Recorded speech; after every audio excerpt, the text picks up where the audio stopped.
Vamos a continuar con nuestro avance. Ahora vamos a revisar el tema 2, el pensamiento griego. Cuando hablamos de pensamiento nos referimos al pensamiento político propiamente.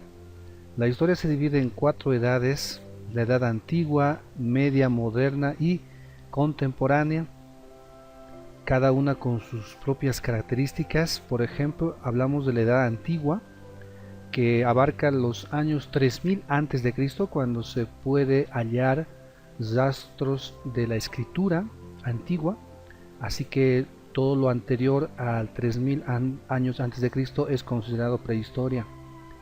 Ahí conocemos las civilizaciones fluviales como Mesopotamia, Egipto, el Valle del Indo, etcétera, etcétera. Sin embargo, las culturas que van a predominar dentro del mundo occidental será Grecia y Roma, y nosotros vamos a empezar a revisar la cultura griega dentro de lo que corresponde al mundo occidental.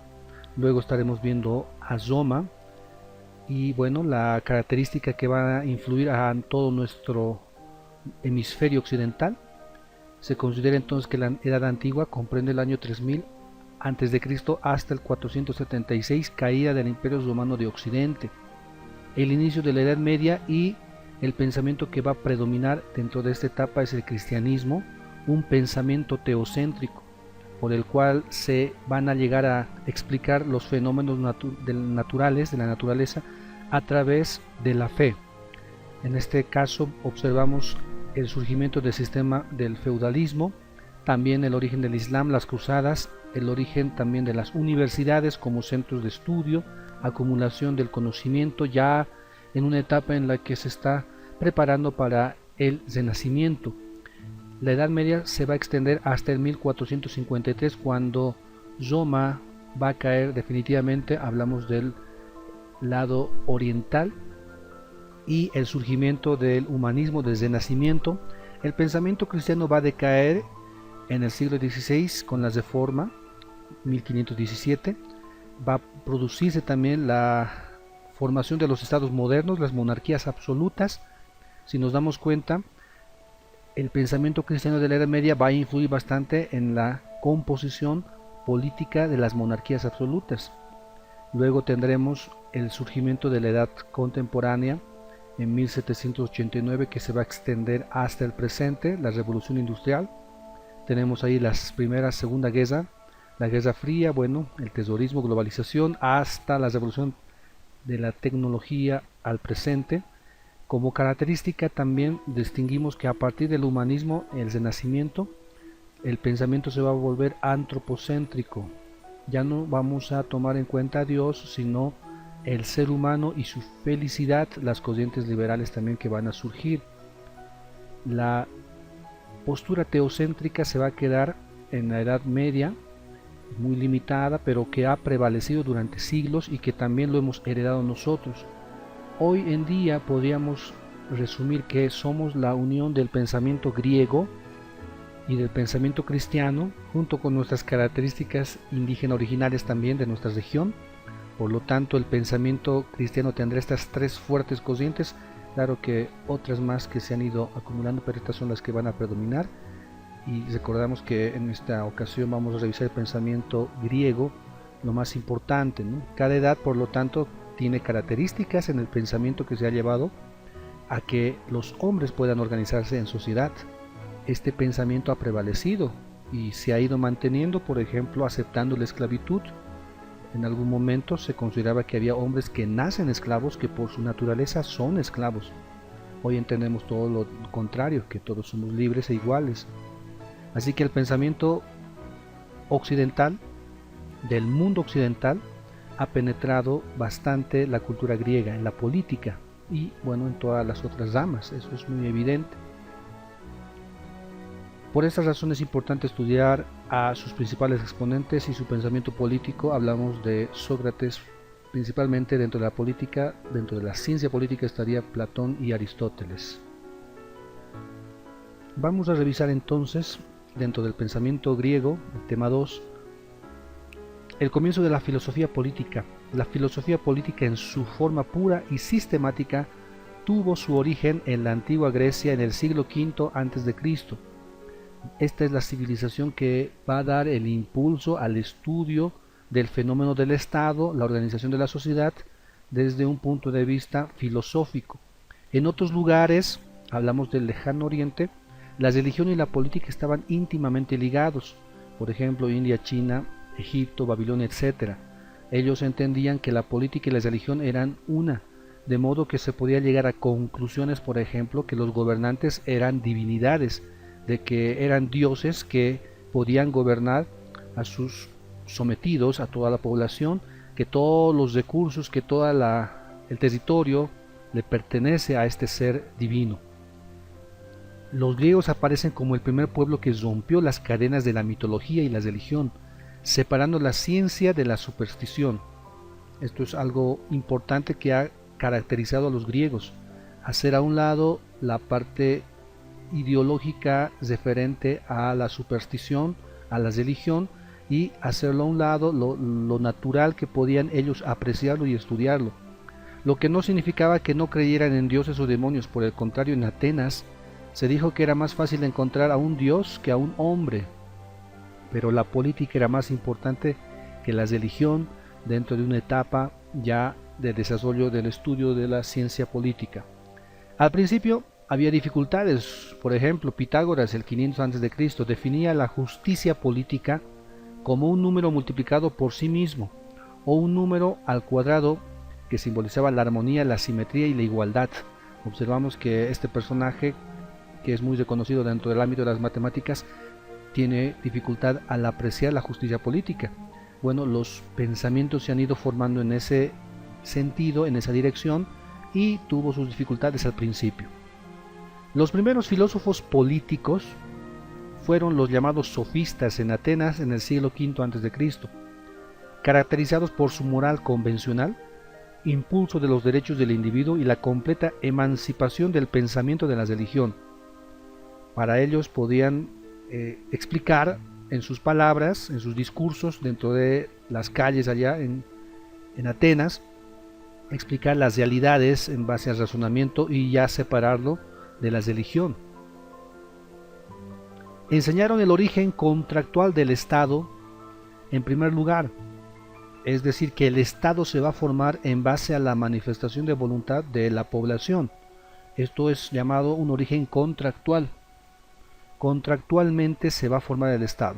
Muy bien, eso es un detalle que vamos a tomarle en cuenta y ver cómo va a refutar esto Sócrates.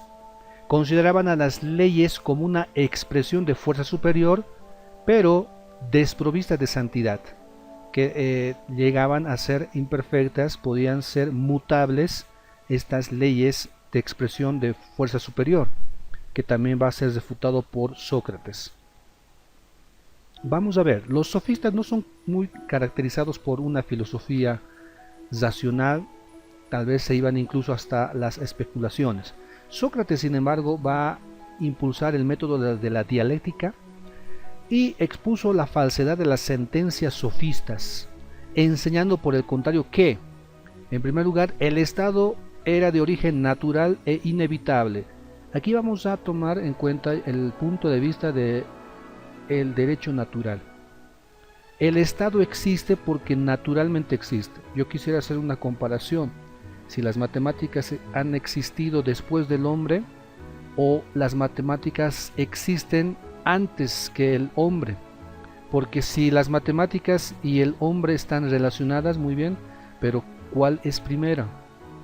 Si entendemos que el ser humano crea las matemáticas, entonces podríamos comprender fácilmente que las matemáticas son una creación y que sin el hombre, sin el ser humano, no puede existir las matemáticas.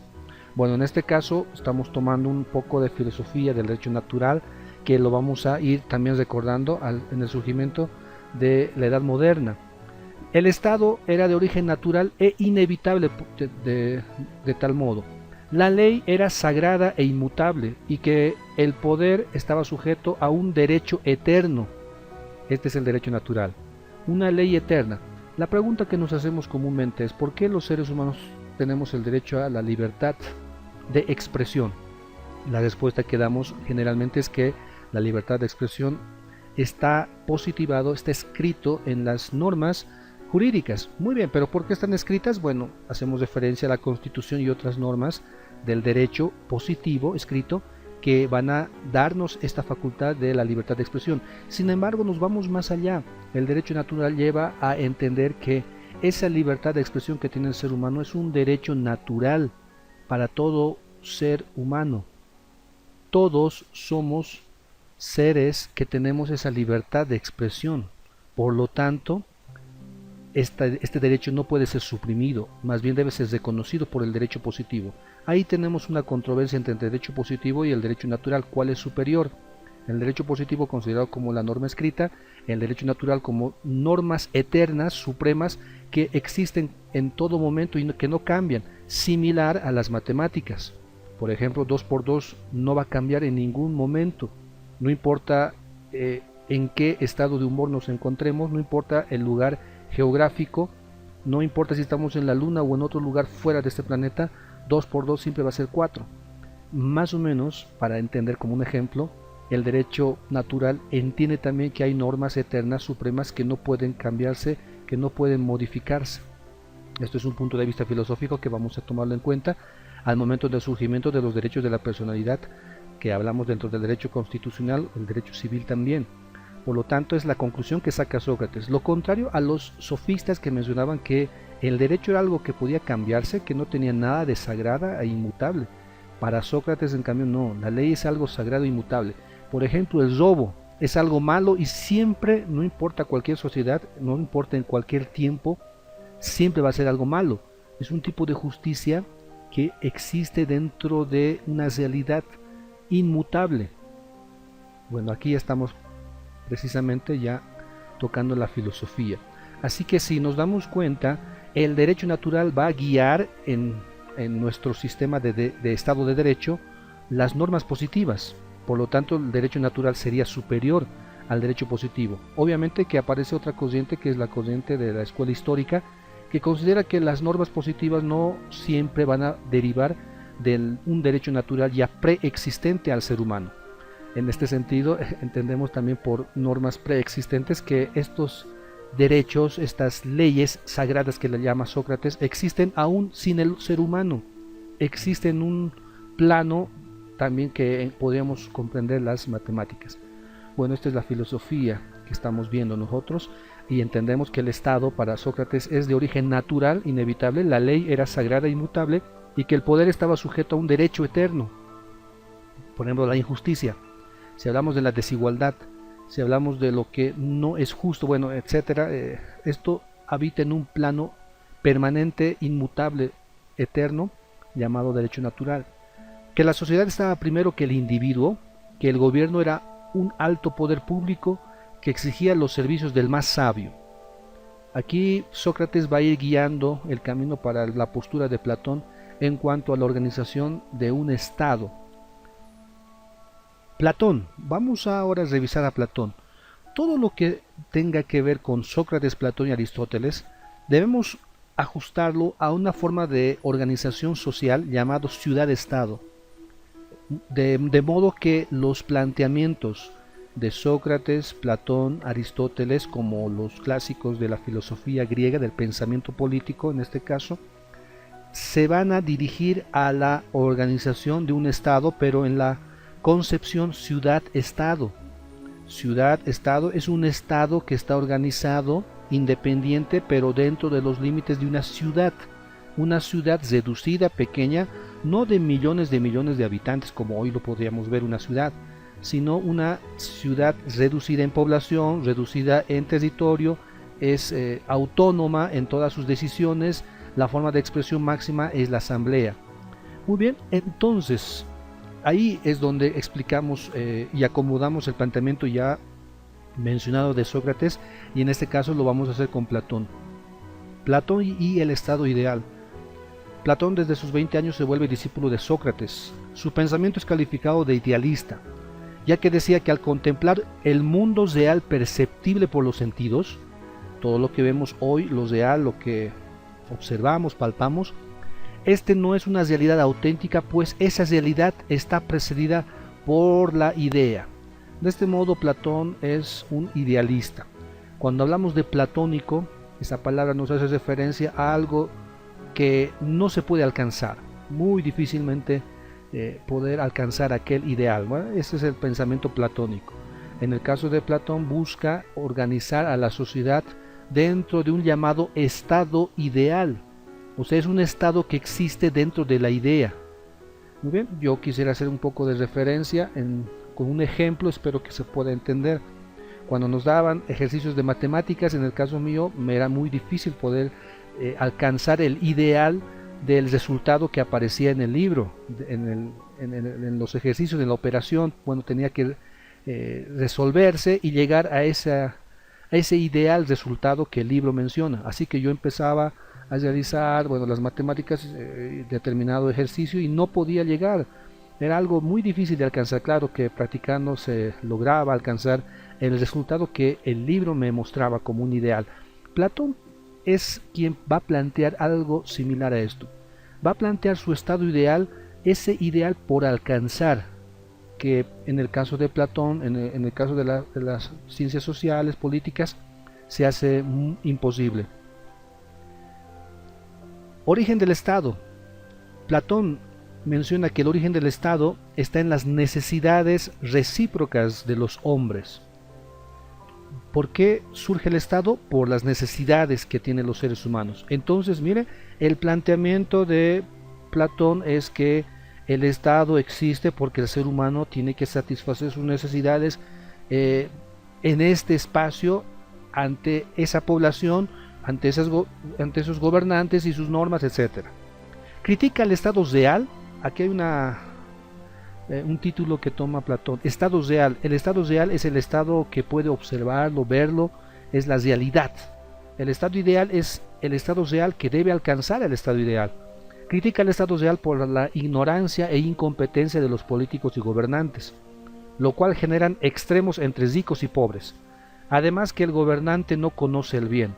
Esta es su conclusión de por qué en aquel tiempo la ciudad-estado que observa Platón estaba con dos extremos, ricos y pobres. ¿Por qué razón? Bueno, ignorancia e incompetencia de los políticos y gobernantes. Además, él le da el principal problema a esta situación actual allá en Grecia, que él está observando con sus ojos, que el gobernante no conoce el bien. Observa seguramente a los gobernantes y no están dentro del conocimiento de la filosofía o la sabiduría.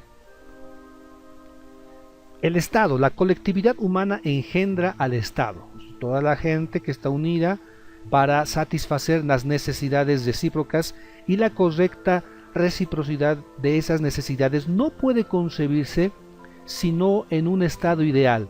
A ver, vamos a hacer alusión a estas palabras que menciona el pensamiento político de Platón en cuanto al Estado y las necesidades.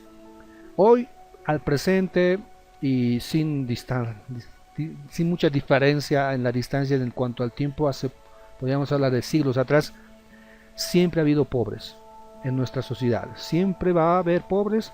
¿Por qué razón? Bueno, la pobreza es un estado en el cual el ser humano no puede satisfacer sus necesidades más básicas, que llamaríamos, bueno, la alimentación, hablaríamos de la ropa, principalmente para subsistir. Bueno, ahí se le podría añadir la vivienda también. ¿Por qué no puede un ser humano satisfacer plenamente sus necesidades? Bueno, es que está viviendo, diría Platón, en un estado real en el cual los gobernantes no conocen el bien, así que se van a extraviar en busca de ese ideal. Bueno, ni lo buscan, quizá para él mencionaría de Platón. Así que el que todos los seres humanos, toda la población pueda satisfacer sus necesidades dentro del Estado, no va a poder ser posible en un estado real, sino en un estado ideal. Y este estado ideal es el que tenemos que buscar, dice Platón. Si el hombre pudiera bastarse a sí mismo, sin necesidad de los demás, no habría necesidad de Estado ni sociedad. Así que el ser humano, por naturaleza social, necesita de los demás para satisfacer sus necesidades. La organización sistemática de actividades es regulada por el Estado, dice Platón, y el gobernante debe ser sabio, que conozca el bien para todos y no solo para algunos. ¿Cómo vamos a satisfacer las necesidades dentro de un Estado? Ciudad-Estado para Platón es la organización sistemática de actividades que debe ser regulada por el gobernante. O sea que aquí aparece una palabra que nos estamos adelantando a revisarlo. Trabajo. ¿Cuál es la actividad que un individuo debe desarrollar dentro de la sociedad? Bueno, aquí debe ser guiado por el gobernante a que cumpla una determinada función, y de la función que cumpla cada individuo se va a generar una organización sistemática de actividades, con lo cual todos van a satisfacer sus necesidades plenamente. De modo que algunos irán quizá a los cultivos, otros harán pan, otros tendrán las verduras, etcétera, etcétera, etcétera. Bueno, esto es una forma de entender que van a satisfacer sus necesidades en cuanto a la alimentación, pero otras también. División del trabajo. Como en ese estado ideal existen necesidades que cubrir, surge la división del trabajo. Muy bien, entonces vamos a dividir el trabajo de toda la población que compone el estado, allá ciudad-estado, que queremos poder alcanzar para que todos estén plenamente satisfechos de sus necesidades, teniendo en cuenta la aptitud personal y especialización de cada individuo. Tomamos en cuenta un detalle muy interesante que toma Platón: una aptitud personal y especialización posteriormente. Aptitud personal podríamos entenderla como esa capacidad que nosotros tenemos como seres humanos, que la adquirimos desde el nacimiento. Podríamos llamarlo hoy al presente esa vocación con la cual nosotros podemos hacer algo con mayor calidad, algo con mejor esfuerzo, claro, y logramos obtener un mejor resultado. Tenemos, por ejemplo, aptitudes personales para el deporte, tendríamos para el canto, hablaríamos de que a algunos les gusta bastante, ya nos vamos a otro un poco más adelante, las matemáticas, la lectura, etcétera, etcétera, etcétera. Todas estas características naturales que tiene el ser humano, para Platón son la manera en la cual va a poder producirse una división del trabajo. Una vez que se identifica en una persona esa aptitud personal, la siguiente parte es la especialización, es decir, que se tiene que dedicar a eso. Si alguien tiene una determinada aptitud para algo específico, bueno, tiene que dedicarse a eso, ya no a otras cosas. Bueno, esto es precisamente lo que estamos hablando por división del trabajo. Así, de esta manera ocupará el sitial que le dé el gobernante del estado ideal, constituyéndose de esta manera lo que Platón llama el orden social dentro de este estado. ¿En base a qué? Bueno, cualidades naturales que tiene el ser humano, esa aptitud personal y su preparación y su mejoramiento en cuanto a esta aptitud. Clases sociales. De la división del trabajo originada en las necesidades recíprocas de los hombres, surgen tres clases sociales clasificadas de acuerdo a la educación y la aptitud natural nuevamente. ¿Cómo va a llegar a dividirse esta sociedad? De acuerdo a estas cualidades, aptitudes naturales y su educación, formación y especialización que tenga.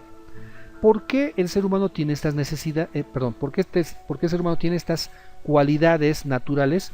Bueno, Platón podría responder que estas cualidades son para satisfacer las necesidades de todos los seres humanos en la sociedad. Las clases sociales, la división de clases que hace Platón, que propone para la satisfacción de las mismas, son de la siguiente manera. Este es el estado ideal de Platón.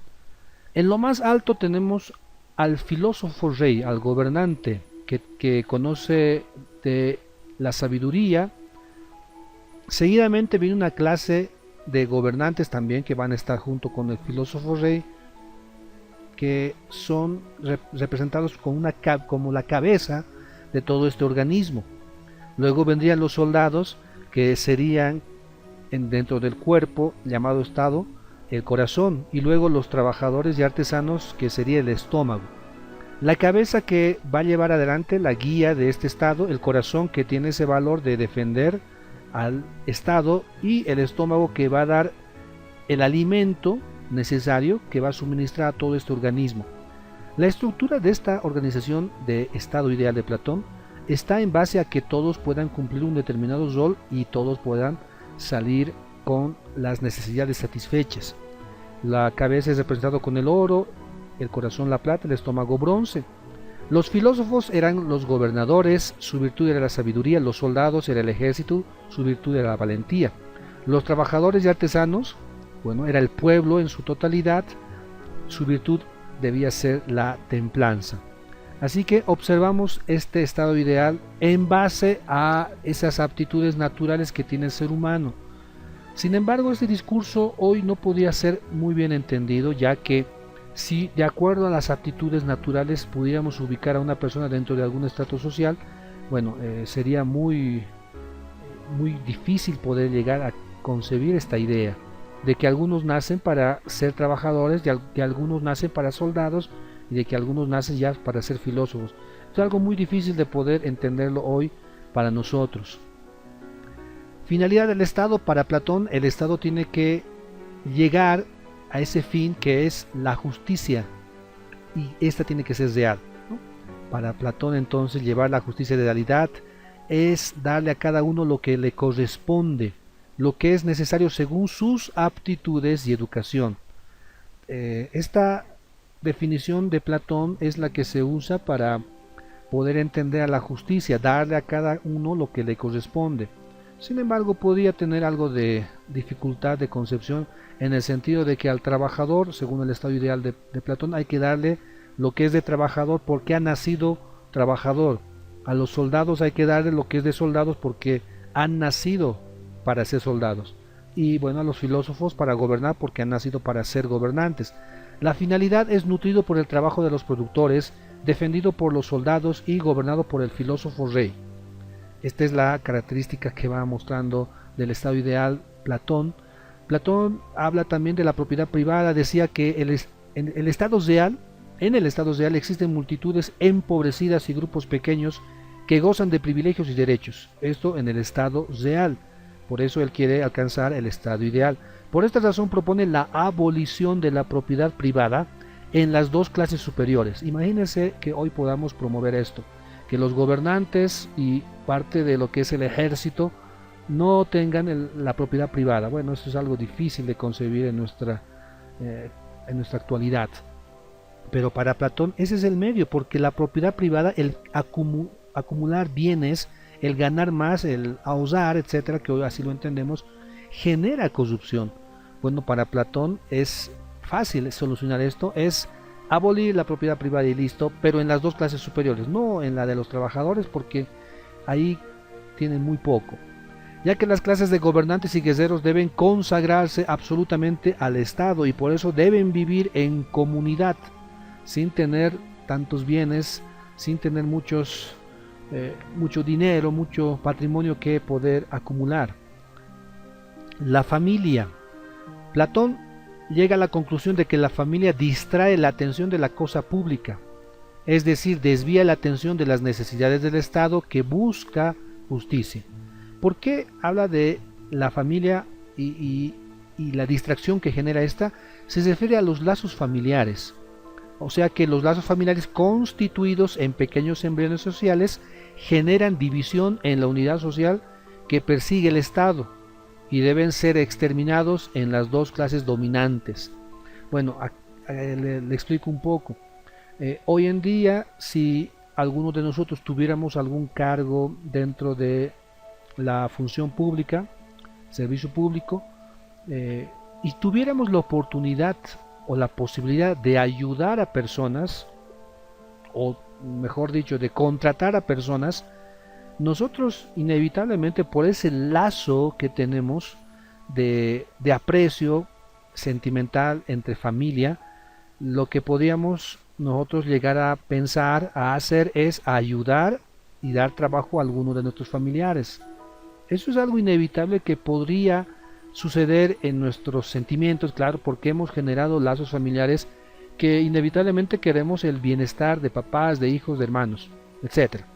Así que para Platón este lazo dentro de el gobierno es un problema, así que estos lazos deberían ser exterminados. Bueno, desaparecer, ¿no? En las dos clases dominantes, claro. Hablamos de los filósofos y los soldados.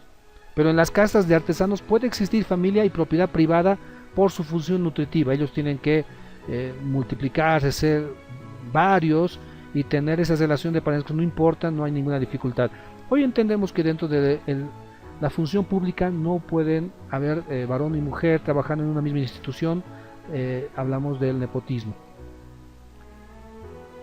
La educación para Platón debe ser controlada por el Estado y debe ser obligatoria para las dos clases superiores.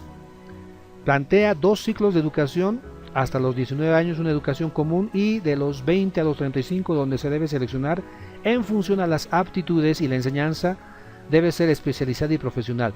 Pero esta educación dirigida a las dos clases superiores, eso es para nosotros algo discriminatorio, porque la educación la entendemos que es para todos. En cambio, para Platón, en un tiempo antiguo, en un tiempo en el cual el esclavismo también es reconocido, podía entenderlo de esa forma, ¿no? Que solamente las dos clases superiores tienen que educarse, formarse y poder especializarse, ¿no? en la función que van teniendo ellos.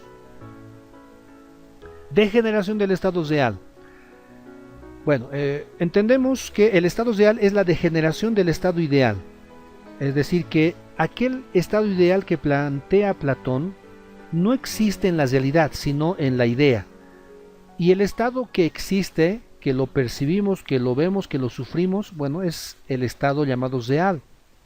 Entonces, el estado real que hoy vemos es un estado que, bueno, tiene existencia inherente, pero que es una degeneración a ese estado ideal que existe en la idea. Bueno, usted notará que esto es filosofía, ¿no? Además que el estado real admite otras formas de degeneración según el tipo de gobierno. Es decir, que del estado ideal se va a degenerar en el estado real, y del estado real se va a degenerar a sí misma, por ejemplo, en la timocracia. La timocracia es el tipo de gobierno en el cual el ejército toma el poder. De esta forma de gobierno, timocracia, se va a degenerar también en la oligarquía, en la cual grupos poderosos, solamente unos cuantos, van a gobernar al Estado. De esta se va a degenerar en la democracia, que para nosotros es el gobierno del pueblo, y al fin va a degenerarse en la tiranía. Es algo que va a suceder de manera cíclica, de modo que para Platón la democracia es una forma de degeneración.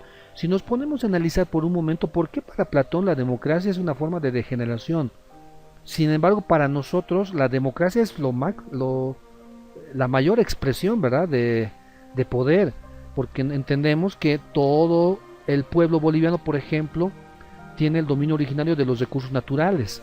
Entonces para nosotros es una forma diferente de organización y de pensamiento. Entendemos que para Platón la democracia es una forma degenerativa porque no toda la población, esto por favor recalco a ojos de Platón en un tiempo antiguo, que hoy ya no se aplica. Para Platón la democracia entonces no es tan adecuada, porque va a haber siempre dentro de este grueso estrato social llamado democracia, el pueblo en general, muchos que no son aptos para gobernar, para elegir, para participar dentro de los derechos políticos que lo entendemos. Así que le podríamos dar este entendido a Platón y darle un visto bueno, como que tiene un análisis crítico de la democracia. Para él es algo degenerativo al estado ideal, y posteriormente cuando el pueblo tiene el poder, para Platón la tiranía vendría a ser el siguiente paso. Cuando un tirano puede cautivar con sus palabras, con su carisma, etcétera, etcétera, a la población, y fácilmente engañada, y muy pocos que quisieran que esto pueda cambiarse, pero como el poder lo tiene el pueblo, entonces todo el pueblo es engañado. Y esto es algo que, bueno, hoy es cuestionado en cuanto a lo que llamamos tiranía también. Negación y admisión de derecho. Platón considera que en el estado ideal, estando el gobernante munido de sabiduría, le corresponde aplicar la solución adecuada al conflicto. En esta primera parte entendemos que Platón considera que si el estado ideal está siendo gobernado por un filósofo rey que tiene la sabiduría, el conocimiento, etc., él va a ser quien va a solucionar el conflicto dentro del estado. Hablamos ciudad-estado, no se olvide, sin tener en cuenta una ley, norma o derecho positivo. Para Platón entonces no es necesario, lo considera así, al derecho en la ciudad-estado. ¿Por qué? Porque la sabiduría del filósofo rey va a sustituir, reemplazar al derecho. Por lo tanto, la sabiduría del gobernante suple la ley, no necesitamos la ley. ¿Por qué? Porque en el estado ideal, también visto desde abajo hacia arriba, todos están sometidos al filósofo rey y a su sabiduría. Obviamente hablamos en un estado ideal en el cual es muy difícil entender esto, ¿verdad? Que los gobernantes tengan toda la sabiduría y que no necesitemos de normas. Eso es totalmente incomprensible para nosotros. Platón, estado segundo de preferencia. Platón considera y pone todo su empeño en alcanzar el estado ideal. Sin embargo, en algún sentido diríamos que Platón toca también el piso, toca la realidad y observa que este estado ideal es tan distante, tan difícil de alcanzar, de modo que se hace imposible poder materializar sus planteamientos. Por lo tanto, plantea el estado segundo de preferencia, también llamado estado segundo de perfección. Plantea cuando el estado que obedece la ley es gobernado por el imperfecto rey. Bueno, o sea que, como en el estado ideal se concentra su estabilidad en el filósofo rey, en el estado segundo de preferencia, bueno, plantea la opción, da la apertura a que ya no estemos sometidos a un filósofo rey, a una persona. ¿Por qué? Porque siempre los seres humanos imperfectos, nunca vamos a tener un filósofo rey con toda la perfección. Muy bien, entonces considera entonces que es posible que nos sometamos no a un rey, a una persona, sino a la ley. Pero considera que el estado ideal es superior al estado de derecho.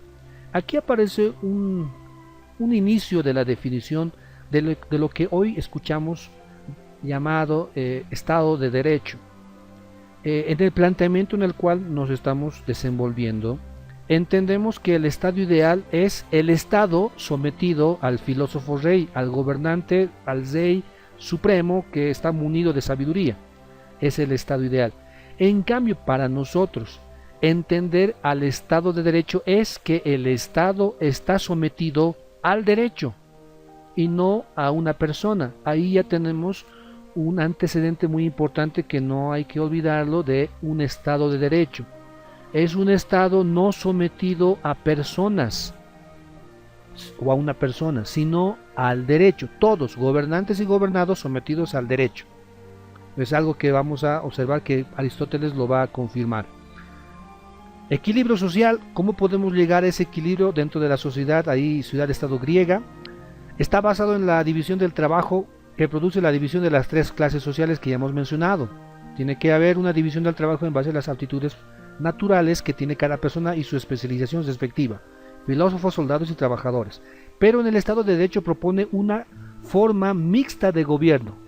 Muy bien, en el estado de derecho, este es el estado segundo de preferencia, Platón plantea muy bien cómo no podemos alcanzar esa forma de organización tan ideal. Bueno, pero tenemos que, para tener un equilibrio social, tener una forma mixta de gobierno. ¿Mixta en qué sentido? En base a las clases sociales. Que logre un equilibrio, así como una balanza, donde están las fuerzas políticas en controversia. Para nosotros, aquí claramente podemos observar ese pensamiento político en cuanto a la justicia, en cuanto al equilibrio que puede haber para que haya esa estabilidad social. Por lo tanto, él plantea que bueno, haya una forma mixta entre filósofos, soldados, trabajadores que puedan participar dentro de la organización del Estado. La esclavitud, Platón considera la esclavitud como algo natural también. Aquí vemos algo muy controversial para Platón, como algo natural y no es considerado como parte humana dentro del estado ideal. Por eso, cuando avanzamos, por ejemplo, derechos humanos, entendemos que los esclavos eran considerados cosas, no son personas, porque no tienen esa cualidad jurídica que les permita tener nombre, el honor, los derechos, etcétera, etcétera, y los estatus que la legislación romana les reconocía a las personas. Para una civilización antigua, dentro de la edad antigua, la esclavitud era algo normal y Platón también, guiado por esa línea, considera que la esclavitud es algo natural. Para nosotros no podemos comprender esta situación, esta realidad que vive Platón, porque nosotros entendemos que todos somos libres, también entendiendo en un derecho natural. Para Platón uno nace esclavo. Bueno, entendemos también que el sistema económico va a dominar los sistemas jurídicos, políticos dentro de cada etapa de la historia, de modo que es aceptable que Platón pueda considerar a la esclavitud como algo natural, esto dentro de un estado ideal, ¿no? Aristóteles y la ciencia política. Vamos a ver ahora el pensamiento político de Aristóteles. Fue creador de la ciencia política, fue discípulo de Platón. Esta ciencia debe estudiar los estados reales e ideales, eso es lo que considera Platón, es estudiar la realidad, el estado real en el que nos encontramos, estudiarlo y también estudiar los estados ideales que buscamos alcanzar. La política puede ser estudiada como arte, como ciencia y como filosofía. Esa es la propuesta de Platón. Dice que el político debe saber construir un estado ideal que sea el mejor estado posible. Bueno, ya no está tan cerrada la percepción, la óptica, la visión de Aristóteles en un solo estado ideal como lo tenía Platón, sino que puede haber varios estados ideales y debemos, como estado real, tratar de alcanzar el mejor estado posible. Finalidad del Estado. Para Aristóteles el Estado tiene por finalidad la ética, porque busca el perfeccionamiento moral y es en la ciudad-estado donde se da esta finalidad. Entendemos por ética a la moralidad que tiene la persona, pero exteriorizada dentro de lo social. Así que ética y moral tendrían más o menos las mismas bases, pero la moral vive dentro del individuo, la ética es la expresión de la moralidad fuera del individuo en relación con sus semejantes, ya que los lazos familiares, amistad, vínculos religiosos se cultivan más. Estos lazos interrelacionan a los hombres buscando la perfección moral. Esta es la finalidad del Estado para Aristóteles, que la ética pueda perfeccionarse. ¿Cómo podemos perfeccionar la ética? Bueno, la moral dentro de la sociedad, para Aristóteles dentro de la ciudad-estado. El estado real. En el estado real, la realidad que observa ahí Aristóteles, ciudad-estado, el soberano es la ley y no la persona física. Esta es la gran diferencia que tiene Aristóteles respecto a Platón. Para Platón, en su estado ideal, en el primer estado ideal que presenta, las personas están sometidas a un filósofo rey. En cambio, para Aristóteles, en el estado real, el soberano es la ley y no la persona física. No podemos someternos a un filósofo rey. Dice que el Estado está sometido a la ley, pero no por la imperfección humana, como lo decía Platón en su estado segundo de preferencia. No es que debemos estar sometidos a la ley porque el soberano, el filósofo rey es imperfecto, no, sino por una condición intrínseca de cualquier gobierno. O sea que Aristóteles plantea que cualquier gobierno intrínsecamente tiene que tener normas y todos tienen que estar sujetos y sometidos a las normas jurídicas. Esa es la forma de estudio que tiene de un estado real Aristóteles respecto a la sujeción a la ley, y ya no como Aristóteles en su estado ideal a una persona, al filósofo rey, por una condición intrínseca al Estado. Origen del Estado. Para Aristóteles también coincide con su maestro Platón en que el Estado se origina con las necesidades humanas de convivencia. por esas necesidades que el ser humano necesita satisfacer es que el Estado nace, se origina, se forma.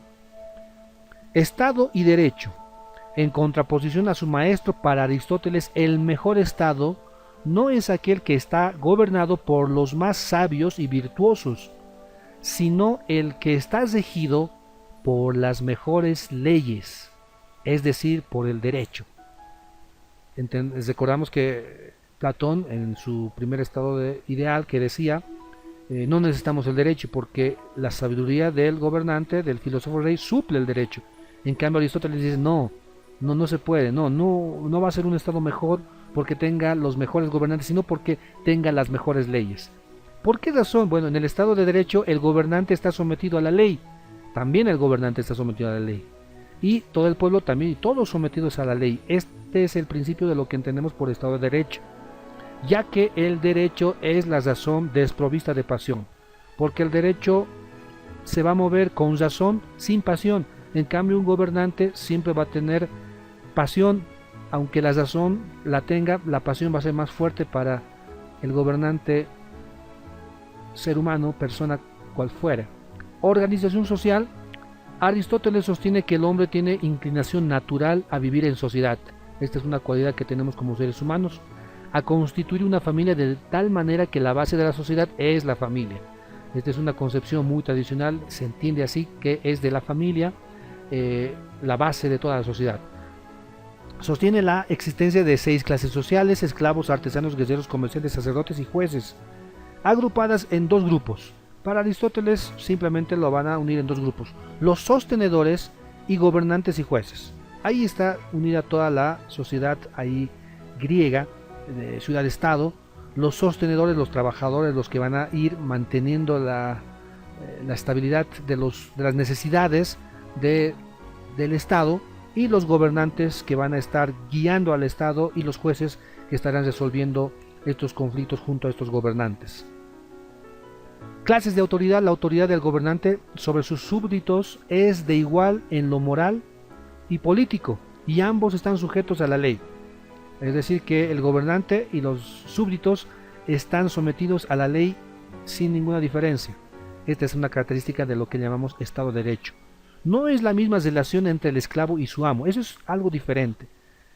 Obviamente entendemos, nuevamente, igual que Platón, igual Aristóteles sostiene el reconocimiento del esclavismo y reconoce esta relación en un ámbito jurídico, y reconoce que hay esclavo y amo y una relación, y dice de que esta relación de amo-esclavo no es la misma de las autoridades gobernantes sujetos a la ley, al derecho, ya que el primero es una herramienta de producción. Bueno, este es el esclavo, ¿no?, que es considerado como una cosa. Opinión pública. La opinión pública tiene en el Estado de Derecho que postula Aristóteles importancia sustantiva, y la voluntad del gobernante depende de la opinión del pueblo gobernado en las asambleas. En este pensamiento griego es donde surge la idea de democracia, hemos visto ahí un poco. Posteriormente se va a ir conformando los principios más para esta institución. La expresión máxima de la asamblea como mayor fuerza de decisión dentro de una ciudad-estado se podría entender fácilmente en una ciudad-estado. Hoy en día esto es difícil. No podemos llegar a comprender, por ejemplo, que todos los bolivianos nos reunamos en un sitio y comencemos a debatir y a tomar resoluciones. No se puede. Así que aparecerá la figura de la representación del mandato, por lo cual representantes en un llamado parlamento en primera instancia, hoy lo que conocemos como Asamblea Legislativa Plurinacional, serán los representantes nuestros que van a ir y van a estar debatiendo, deliberando las decisiones y también sancionando normas que van a ser convenientes para todos nosotros.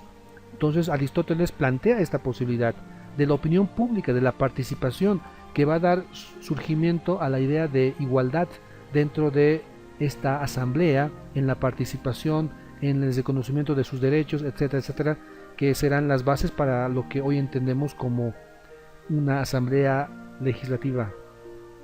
La propiedad privada. Aristóteles reconoce la importancia de la propiedad privada, considera que es importante, pero no debe ser ilimitada. Eso es lo que menciona Aristóteles, para impedir extremos entre riqueza y pobreza. Pero Aristóteles no muestra cómo llegar a regular esto, cómo podemos limitar la propiedad privada. Hoy no tiene límites la propiedad privada, salvo por lo que llamamos función social. Sin embargo, esta tiene que tener ciertas condiciones y requisitos.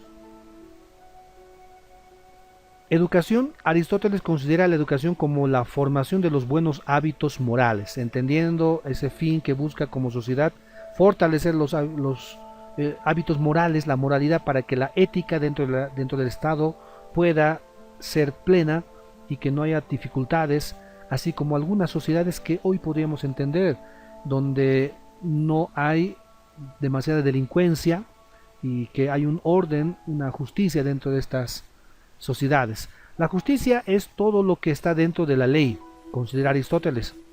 Habla de dos clases de justicia: una justicia conmutativa, que es el cambio entre personas de lo igual a lo equivalente. Esa es una relación entre personas, conmutativa en las transacciones civiles, la justicia que hay entre la relación entre personas, en lo económico, entre comillas, para nosotros entenderlo así. Distributiva es un tipo de justicia, es el reparto de bienes y cosas, dándole a cada cual según sus merecimientos particulares. Esto se da en el ámbito de la política, bueno, siguiendo en parte algo que planteaba ya Platón respecto a dar a cada uno lo suyo según le corresponda, según el lugar que ocupe dentro de la sociedad. Formas de gobierno. Ya podemos ver que dentro de esta etapa clásica de pensamiento griego ya aparecen estas formas de gobierno que van a ser retomadas por Montesquieu y bueno, llevadas al constitucionalismo en primera instancia liberal, que va a llegar hasta nuestra forma de organización aquí en Latinoamérica y Bolivia, a nuestra constitución, bueno, los llamados poderes en doctrina, y en nuestra constitución llamados órganos y las funciones que cumple cada una de estas.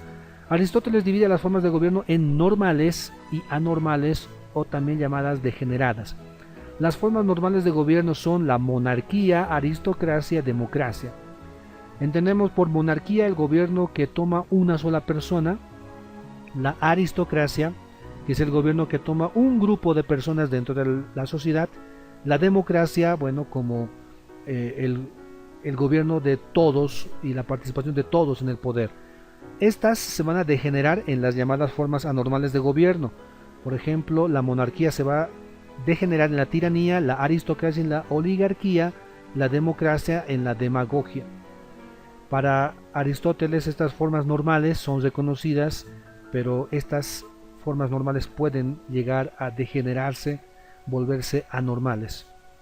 Aristóteles dice que el gobierno debe tener tres funciones. Planteamos aquí esta gran presentación y postura de Aristóteles en cuanto a lo que vamos a llamar el sistema de pesos y balanzas, sistema de frenos, de contrapesos para el poder político, de modo que se pueda frenar el poder político de una persona. ¿Cómo? Distribuyéndolo. Esto es lo que llamamos poderes, la división de poderes, la división de funciones. Bueno, estas tres que la va a caracterizar Aristóteles y que hoy lo entendemos como órganos dentro de los estados. La función legislativa es la rama que delibera. Delibera porque van a estar ahí sancionando, determinando las normas, las leyes, para que se puedan aplicar dentro de un estado, lo que hoy llamamos órgano legislativo. La función ejecutiva, que corresponde a la rama de la administración, y como su nombre lo dice, va a administrar, ejecutar todo lo que se pueda resolver dentro del ámbito legislativo. La función judicial, que corresponde a la rama de la justicia, que va a resolver las controversias dentro de un estado. Estas tres funciones producen el equilibrio y evita la concentración de poder, la tiranía y los cambios de gobierno. Este último planteamiento que estamos viendo que hace Aristóteles va a ser olvidado en los siglos venideros, y el poder se va a concentrar en una persona siguiendo principios de cristianismo, de la fe, y por ejemplo aparecerá la monarquía absoluta, donde un rey cumple la función legislativa, ejecutiva, judicial. Un rey da normas, gobierna y juzga.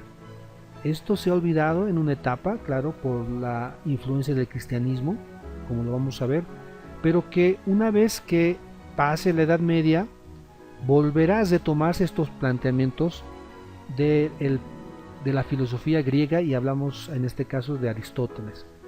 Y esta se va a conformar en las constituciones dentro del pacto social que llamamos constitucionalismo liberal, que va a llegar hasta el constitucionalismo social y que va a derivar en la actualidad como hoy entendemos un Estado social de derecho. Con esto estaríamos concluyendo el tema 2.